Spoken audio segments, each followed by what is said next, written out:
Chapter 17. Welcome to Zapern. The vibrant town buzzes with life. All types of beings talking, laughing, just existing. Zapern is a hub of commerce. It had been much bigger in the time of the Great Silken Path, but when that dwindled away, it was able to act as neutral ground, allowing people from every walk of life to visit, to trade in any sort of dealing. It was originally a human settlement, but over time the population has become 49% human, the rest consisting of every other type of being. It is lovely to see this many different types of cultures and people living together in one place. The buildings are made of white stone, but painted elaborate colors, each one advertising what it has to offer. The thin purple building has a sparkling enchanted sign flashing over the door. Welcome to Mix Mike's Magic Shop. Every time the sign flashes, the whole building shimmers slightly. Another shop is painted blood red with a cleaver painted realistically on the side, announcing it as a butcher shop. Delilah loved this town when she was younger. She used to go to the candy shop that should be just a little further down the street. She cranes her neck to look as far down the street as she can, noticing the bubblegum painted building is still there. Delilah! Nico shouts louder, trying to get her attention. What? She snaps back without thinking, before quickly correcting herself. Sorry. What's going on? Why are you yelling at me? You weren't responding there for a second. You okay? He asks, concerned in his voice. Oh yeah, I just couldn't hear you. What did you want? She says, as the judge aspect of her brain takes up space. You're lying. No, I'm not. I'm omitting things. You were distracted. So easily distracted. Remember the times your father would talk directly to you and you couldn't hear him? You just noticed his mouth moving. That's what you're doing right now. Oh shit! Snapping back to full consciousness, she hears Nico finishing what he is saying. Does that sound good to you? Yes. Delilah says, not wanting to admit that she did not follow. All right. You three go make us some money. We'll meet up here in 2 hours. Nico says, waving off the rest of their companions. Delilah nods along with everyone else. All right. Which way? Nico asks. Which way to what? She responds. To the marketplace. You said you've been here before. He says, leaning closer to Delilah with a quizzical gleam in his eye. Oh yeah, the marketplace. I knew that. It's this way. Delilah says, leading the way. She relaxes as she mentally gives herself a slap on the back for being able to pull it together and save herself possibly getting in trouble for having her mind wander out of the conversation. As it often does. What are we going to get there? She asks innocently. We're gonna ask around. See if anybody's seen that friend of yours. That's a great idea. She responds brightly. Nico makes a slight noise as he simply watches Delilah closely. His inquisitive eyes upon her make her so nervous that her arms begin to spore. She rubs them, trying to soothe herself. An idea pops into her brain so strongly it's surprising it didn't make a sound. I can just ask the other fungrels, she exclaims, hoping this will make everything better. Finding a better spot to tap into the network off the main road, she beckons Nico to join her. His expression remains unchanged as he moves to her side. All right, give me a minute, she says as she takes a deep breath in, allowing her toes to loosen and grow as they dig into the ground. She tastes the earth in the back of her mouth, which in the past had been almost sweet, but has an aftertaste of bitterness now. She allows the new information to pass through her as she concentrates on the connection to the network in this area. Joining the network, several other fungrels' questions fill her mind. Have you seen my cat? Is 4 a lot? Has anyone seen the Champion of Light? She hears others responding. 9. Depends. No, but I've seen the Herald of Darkness. Have you seen her? She conjures a picture of her friend in her mind's eye and sends it into the network. After a couple of seconds, a round of No, sorry. come back to her. One fungrel admits to seeing her across the border last week when they were getting ready for the festival. An image appears of her standing with the guy with the barbarian accent, the tall woman with white and black hair, a small goblin, the lavender infernal, the woman who had asked them for help in the fortress, and a ridiculously handsome orc who looks just like the one Al turned into earlier. She sends out a thank you before disconnecting. No one has seen her, she says, slightly defeated. Nico just grunts again and gestures for Delilah to lead them toward the market. You always been able to do that? He asks. Yeah, but I forget. That ever happened to you? She asks, making polite conversation. Nope. He responds as he keeps walking in silence. The silence keeps stretching out. Delilah, unable to handle it, begins to ramble about nothing as her mind races about everything. He's mad at me. He has to be. I messed up. I don't know how I did it, but I did. He's gonna leave. Of course he is. No one wants me around. So stupid. I was starting to really like the Hodgepodge Hearts. They seem like my kind of weird. She stops talking as her shoulders, feeling the weight of her shame, collapse forward. Nico looks at the slightly shrunken Delilah in front of him, confirming what he had already suspected. He knows telling her directly might not sit well, so he decides to plant a seed of possibility. I ever tell you back when I was your age? He starts. We're the same age. Delilah quickly responds, ignoring her interruption. He continues. I met a dwarf who would space out when you spoke to them. They lost almost everything, had difficulty staying seated, but also had moments where they were just amazing. Focused like an arrow in flight. Able to fight like 10 giants. Whatever they attempted, they succeeded in a big way. But when they failed, their luck would turn sour. A walking disaster. One time, they succeeded in saving a child, and then 2 days later, they were brought up on charges for bruising the kid during the rescue. They even had a lot of afflicted friends. It was hard for them for a long time, but they were able to shift. You know how? Magic? Delilah guesses. No. It was once they accepted who they really were, that their soul was different, but not less than, that they were indeed a demigod. They figured out that the normal way didn't work for them, so they used tools that did. Nico says, putting air quotes around normal. Became more patient with themselves. When necessary, they told people, so the expectation others put on them changed too. But I'm not a demigod. I can't be. I'm a woman. Delilah says tersely. Her memory goes back to the many demigods she had met on her adventures. They were all men with holy strength above and beyond their species' threshold. Never said you were one. I'm just imparting my knowledge to you, kid. Also, the whole men only and just about strength thing is old information. A couple of years ago, they found out those were all the offspring of one very horny god. Nico says, passing her to enter the marketplace. Delilah follows behind him. Yeah, but I'm pot infernal. There's no way. It would make sense. Also, I've met several demigods. I would know if I was one. How are you walking so fast? She says, trailing behind the large bovine man. Chapter 18. Setup. Finding the fight arena is pretty simple. Follow the breadcrumbs of individuals with bloody noses, fat lips, and black eyes. The three make their way through the town till they find a tavern. In the middle of the tavern, the circular crowd keeps jeering and cheering with every body thudding sound echoing out from the center.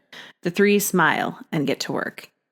Marstryd summons her divine weapons in the form of throwing knives. She flips them about in each hand like she's itching to throw them. Tla-hum keeps stumbling, running into people, and apologizing profusely as the three make their way up to the ring's barker, the being who sets up the fights and takes the bets. This ring's barker is a large galapa whose shell is carved so much that one more carving and someone could argue it is no longer a shell. Al watches as he calls out the next fight, a ribbit versus an orc. This is a crowd favorite, Al guesses, by the roar of the crowd when the orc jumps into the dirt pit acting as the ring. The barker looks over at the human man seated at a table on a platform to see above the crowd. Al knows he must be the controller, the money behind the ring. This is a well-kept man, clean, with a well-stuffed belly and a double chin.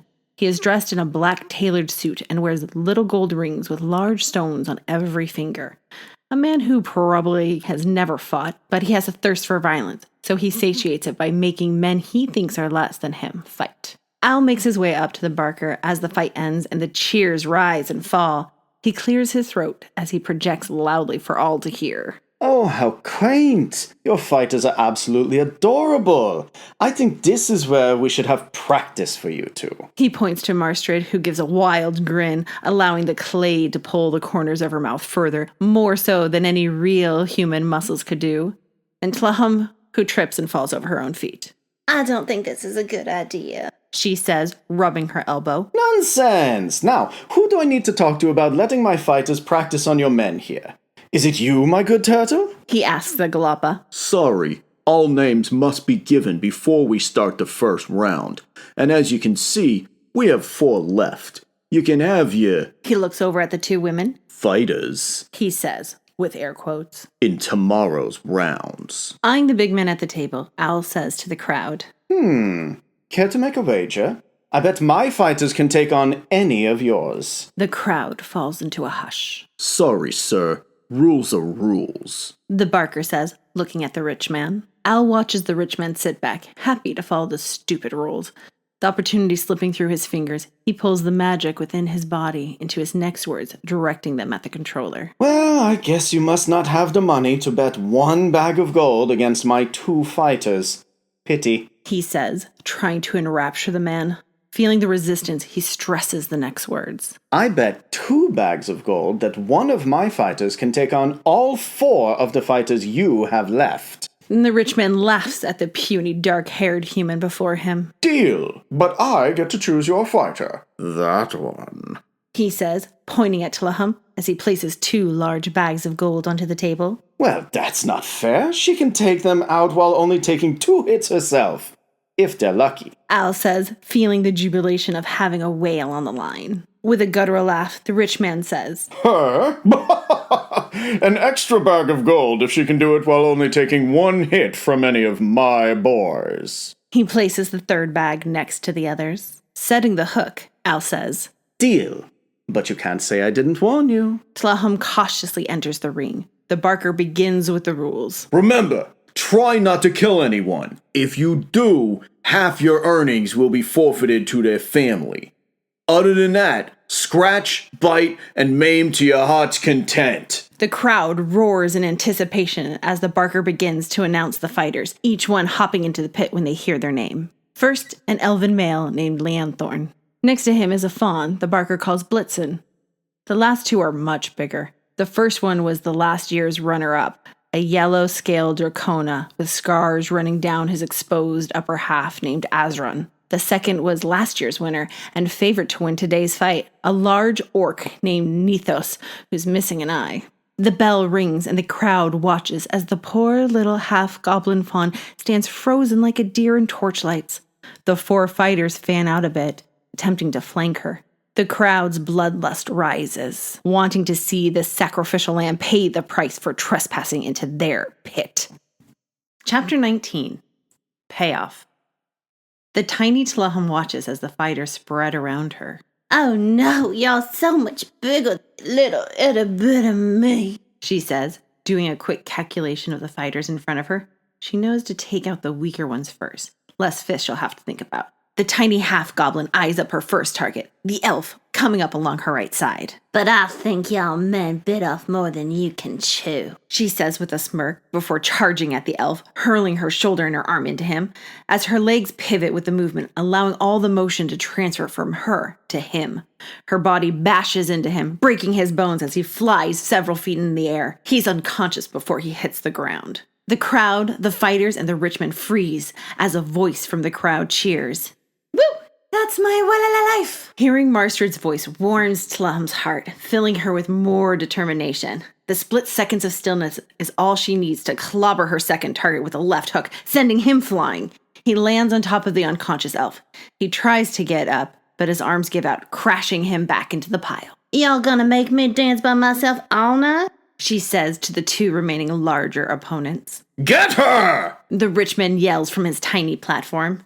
The orc, breaking out of his confusion, charges her. He cocks his arm all the way back, announcing his move and giving Tla-hum plenty of time to simply duck under the massive swing. Watching his orc companion rush in gives the Dracona the boost of confidence he needs to run into the fray. His fists are clenched together above his head, broadcasting the strike the whole way up. Tla-hum sidesteps, saying, Your moves are a bit rusty, but I'm happy you joined the pod. Using her fawn legs in a caprine leap, she vaults over the Dracona's head, landing behind him. Stepping back from the fray a bit to approach more strategically, she smiles as she brushes back in and slams her fist into the side of his knee. Snap! The Dracona falls to the ground with a heavy thud. He pulls himself up to one knee, showing there is still more fight in him. Stay down! Tla-hum hollers at him as she jumps up, rearing her head back before smashing it into the Dracona's face. His snout sprays blood as he crumbles onto the dirt floor. The crowd erupts in cheering, having a new favorite fighter. Her body is giddy from knocking out 3 of the fighters. Fighting is the one thing she knows she is good at. To make it a fun fight, though, she knows she has to feel the opponent's strike. The pain, the exhilaration. This has been boring. Here, I'll make it interesting. I'll give you a free shot, she says, dropping her guard and standing still with a giant shit-eating grin. The orc's body vibrates with rage as he puts everything he has left into his right hook, making solid contact with his target. Her head snaps to the side. A new sense of confidence takes over the orc as he smiles, only to hear peals of laughter coming out of the diminutive opponent. You call that a punch? I'd hate to see your kiss, Tla-hum says, before flipping backwards away from the orc, spending a token bit of her energy to size him up strategically one more time. She finds his weak point. Let's finish this, she says with a wink. She runs towards the orc like a wild child. The orc puts his guards up, ready to strike her, when she drops to her knees, sliding across the dirt pit, putting her hands together to make a club. She uses her momentum to add strength as she brings her arms up between the orc's legs, lifting him into the air. She follows through with a roll under his airborne legs and stands up. The orc's hands instinctively go to his crotch as projectile vomit from the pain hits the observers in the first row. He collapses to the ground, whimpering. Al appears next to the rich man. Good fight, He says as he reaches for the bags of money on the table. You cheated! The rich man shouts at Al, blocking him from the money. Now, everyone heard me warn you. It would be a shame for them not to trust you to keep to your word when it comes to bets. Don't you agree? Al says in a low voice only the rich man can hear. The rich man's face turns red with anger, knowing his reputation being ruined would stop his flow of violence. After reconsideration, I am always a man of my word. He says to the crowd through gritted teeth. The crowd cheers at their benevolent benefactor. Al takes the money, smiling, locking eyes with the rich man the whole time. The three leave the tavern with their small fortune, aware they might have made enemies tonight. But for them, their very existence can cause enemies. What's a few more? Chapter 20. The Muddled Moose. Meeting back up at the starting point, the two groups tell each other how it went for them. Nico quickly tells them how they had no luck finding any information about Delilah's missing friend, but asked in the marketplace just in case. They found a lead for a good tavern with food and some rooms available down the street called The Muddled Moose. This was followed by Delilah making a comment about being muddled over it being a moose or several moose. Tla-hum laughs. Nico shakes his head no as he smiles. Marstryd says, Are you palalaning with us? with a big grin, while Al puts his arm around her shoulder saying warmly, I'm sorry, you're going to have to find your own thing. We already have a funny person. Tla-hum, without missing a beat, asks, Who? Causing the group to laugh. Delilah beams and thinks to herself, Yep, my kind of weird. The other team fills them in about the fight as they head down the road to the Muddled Moose. Once there, they order food. Delilah getting her bangers and mash as usual. Her explanation of why she does that convinces Al and Marstryd to give them a try. They figure out the room arrangements, and since Delilah only has enough money to cover her food, Nico upgrades his room to have 2 beds so she can share with him. Gathered at the table with ale and food in front of them, they dig in, quiet at first. After a couple of minutes, when everyone's hunger has been sated, Delilah asks a question. Is Nico the leader? She asks as she takes another bite of her food. They all answer at once. Marstryd says, Yellow-less. Tla-hum nods because her mouth is stuffed with food. Al says, Of course he is. while Nico emphatically says, No. Delilah stares at the unevenly divided group. Well, he is the reason we're together. Al says, beaming at Nico. I'll give you the quick version. We were all in a low place, some of us a bit self-destructive. We all wound up in the foothills of his mountain one way or another. He guided us back to ourselves. Then an incident happened. Al pauses to see if the older Infurbolg wants to step in, but he continues eating quietly. His kid was sick, and his husband, being the healer, went to get supplies and never came back. With no medicine and no healer, you can guess what happened. Devastated, he went into town trying to find his husband, only to be told he was taken to that fortress where we found you. Most people hadn't yet heard of Raevith and his vendetta against inferno mixes like Nico and his husband. That's when he found us again and asked for our help. We all agreed immediately. Since he and his husband had helped us, we wanted to help him. We've been working on dealing with Raevith for about 2 years now. We know he's killing inferno mixes, but we haven't figured out why he's doing it. He gains more power with each passing year, cleansing more and more territories in his province. The name Raevith rings a faint bell in Delilah's mind. She tries to pull up the information, but it only seems to further erase the memory she is searching for. She rapidly forgets what she is trying to remember. Hearing Tla-hum's voice, she tunes back into the conversation. We know his advisor has his finger in every pie and has a longer reach than Raevith, but we have never heard or seen him out of the fortress, while the captain of the guards is a different type of monster that should definitely be taken care of if you ask me. And we know that we are going to succeed, since Nico is the Chololosan one. I'll show her the scroll Tim gave us. Marstryd adds. Tim? Delilah asks. My wizard friend. His real name is Timothea, but some of us call him Tim. I've known him for years. I'm heading to bed. Try not to wake me when you come in. Nico says, breaking his silence. He stands up with his empty plate of food, hands it to the bartender, and thanks them before heading upstairs to the room. Al pulls out a painted scroll and hands it to Delilah. He doesn't like to talk about it. Apparently, he knew about the prophecy before the incident, but didn't want to get mixed up in political bullshit. Still, some fates can't be changed. They can only be delayed. With Raevith being the man to take away his family, Nico accepted his fate to bring about his end. The painting shows a furbolg with horns, just like Nico. Around him is a white aura, and behind him are 3 figures following him. They are all staring at an image of a fortress that looks like the one they met in. The pale, blonde male standing on top. Delilah assumes this is Raevith.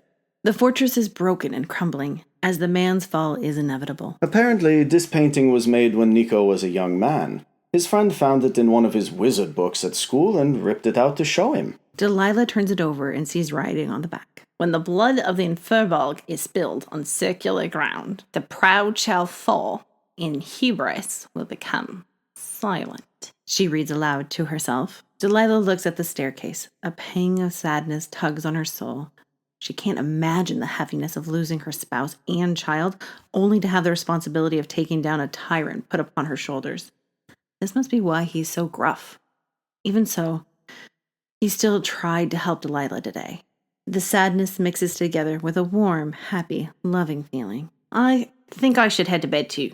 Good night, everyone, she says, heading upstairs. After a couple more drinks, the last 3 head to their rooms for the night as well. Trigger warning. Chapter 21. Breaking. The falling sensation returns with a passing rush, replaced quickly by the pain from the impact of hitting the dark floor. Emotions wash over Delilah. Confusion, fear, determination, hope. Stepping into her path, Delilah's brain can't make sense of it, but she can feel a sliver of an other. Too late, she is swallowed up. The otherness wants to fill Delilah's soul, needing, taking anything and everything. The incomprehensible being wraps itself tighter around the light within her, trying to crush them. The otherness infiltrates deeper, reaching for the light. Pushing it out isn't working. Emotions of protection, last hope, they build a box in themselves around its heart. One spark of light. Delilah is thrust out of the light being as she watches a larger nightmarish being pull away satisfied, leaving a cloud of darkness, berating the light being she is over and over again, flooding her then with emotions, flashing images of horrific actions, revenge, murder, rape. They fight longer than even the other ancient beings thought possible, but time is on his side. Her mind gives up, shatters, forgetting who she is. She is only with this now. Delilah watches as she walks with a seductive sway to pick up the mask offered to her by her new always master. The mask, a lock to her entombed self, a box light. Her heart, still untouched, lies inside, forgotten by every being. Chapter 22. Strangers in the Night. Delilah wakes up, the acid of vomit already halfway up her throat, giving just enough time for her to turn her head. Her brain is pounding from the intense dream. Nico lights a candle, hearing the retching sound coming from the bed next to him. You okay? He asks, concern from years as a father seeping out in his words. My dream, it was just, she says, pausing to throw up again. A bit much. It was like being 2 people at once, but someone else's memory. She hurls one more time. Her stomach begins to settle, as does her head. Let me go get a towel, he says, heading out the door to the communal bathroom. Delilah hears a small bump from the room next door, which was occupied by the 2 lovebirds of the crew. She hears Nico knock on their door quietly. Is everything okay? No response. A couple of seconds pass. Another crash. Delilah steps out knowing something is wrong and instinctively orders Nico to kick down that door now as she runs over to get Al. Crash! The door splinters open behind her as Delilah reaches Al's room. Al, I need you now! She barks at the still closed door. Get away from her, you... Nico says, going silent in the middle of the sentence, hearing Al moving inside, mumbling something about coming and needing underwear. Delilah returns to Marstryd and Tla-hum's room. A dead man in all black lies in the middle of the floor as Tla-hum is stuck in shadows, her mouth moving but no words coming out. A black ring of smoke is wrapped around her throat. Marstryd is being carried unconscious by another man in black robes. Nico also has a ring around his neck and is fighting a third intruder. Delilah sees the fear in Tla-hum's eyes as the man with her wife tries to escape out the window. The anger of someone hurting her friends pulls the shadows to her before she even thinks of the word join. With needing to save her friends being her drive, she looks at the shadow next to her and steps in, knowing exactly where to go. She appears in the shadow next to the fleeing assassin. When he passes, she steps out and stabs him with her hardened sap blades, causing him to drop Marstryd. The hush breaks. The cacophony of sound vibrates Delilah's whole body, causing her to lose focus. The assassin stabs her in the shoulder. Al appears in the doorway in his preferred shape, a black and white Qatari. The would-be assassin, realizing that he is outnumbered, sneers at Delilah before jumping into a shadow. Delilah hears his footfalls in the alley behind the building. From her shadow bonds, Tla-hum yells, "We need him alive!" to Nico and Al. Al nods, a bit too far to join the fray. As he begins to speak, a yellow bubble appears behind the intruder. Nico knows exactly what to do, having worked together for several years. He kicks the intruder into the bubble. It pops once the intended target makes contact.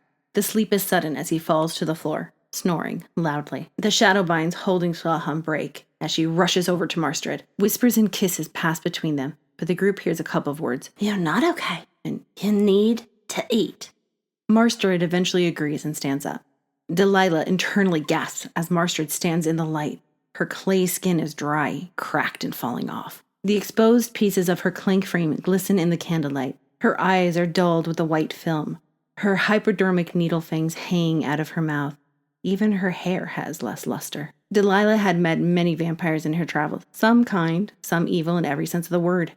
She had heard of them falling apart if they didn't feed regularly. This was her first time witnessing the effects of the affliction. There are many myths and legends about cures, but no one has definite proof. Marstryd's body twitches as Tla-hum helps her shamble over to the sleeping man, needing to feed. She plunges the needles into the tear ducts of the intruder. With each pull of his life force, her skin begins to moisten, her hair begins to shine, her eyes return to their lovely violet hue. The intruder must have been close to death. As the pain doesn't stir him, he simply, slowly ceases to move. Marstryd mindlessly sates her hunger. Her wife takes such good care of her, never judging when she looks haggard, knowing that knocking someone out makes it easier for her to feed. When she forgets, it is so hard for her to catch moving prey. With her hands on his chest, Marstryd finds something under the fabric. Moving it out of the way, she finds a stitched emblem. "Lord Wollstonecraft," she says to Tla-hum. Delilah peeks at the emblem. A conch shell with 2 lightning bolts, each striking a nodule on opposite sides of the shell. They both look at Nico, who nods and simply states, "I guess it's time we get a move on. It'll be morning in an hour anyway." He heads out the door towards his room, Delilah following right behind him. "Who's Lord Wollstonecraft?" she asks. "I'll explain later, but right now we need to leave. Got it?" He responds, unsatisfied with his answer, but understanding that there is a time and a place, at least in this case, she begins to gather her things. When she comes downstairs, Nico is talking to the keeper of the inn, a giant orangutan-like simia. She catches the tail end of the conversation. "We're very sorry about the tax, sir. We will refund you half now, and once our investigation is complete, we will send you the rest and bill the correct party," the simia says as they hand some money back to Nico. He simply nods his head in approval, rejoining the Hodgepodge Hearts as they make their way out of town.